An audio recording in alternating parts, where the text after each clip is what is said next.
સ્થાનિક સ્વરાજની ચૂંટણીમાં આજે ઉમેદવારી ફોર્મ પરત ખેંચવાનો અંતિમ દિવસ છે।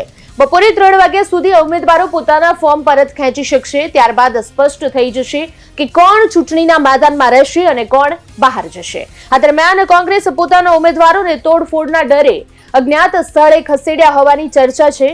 સુરત, રાજકોટ, પોરબંદર, નડિયાદ, કલોલ, નવસારી, ડભોઈ, સુરેન્દ્રનગર અને મોરબી સહિત અનેક વિસ્તારોના ઉમેદવારો પર સૌની નજર છે। કોંગ્રેસે ભાજપ પર દાગ ધમકી અને લોભ લાલચી ઉમેદવારોને તોડવાનો આરોપ લગાવ્યો છે। કોંગ્રેસ ભાજપ પર દાગ ધમકી અને લોભ લાલચથી ઉમેદવારોને તોડવાનો આરોપ લગાવ્યો છે અને ચૂંટણી આયોગમાં ફરિયાદ પણ કરી છે। આ વખતની ચૂંટણીમાં 39,000થી વધુ ફોર્મ ભરાયા હતા, જેમાંથી 10,000થી વધુ ફોર્મ અમાન્ય થયા છે, જ્યારે અનેક બેઠકો પર ઉમેદવારોએ ફોર્મ પરત ખેંચ્યા છે। બપોરે 3 વાગ્યા બાદ આખું ચિત્ર સ્પષ્ટ થઈ જશે કે કેટલી બેઠકો પર સીધી ટક્કર થશે અને ક્યાં બિનહરીફ જીતના સમીકરણ બન્યા છે।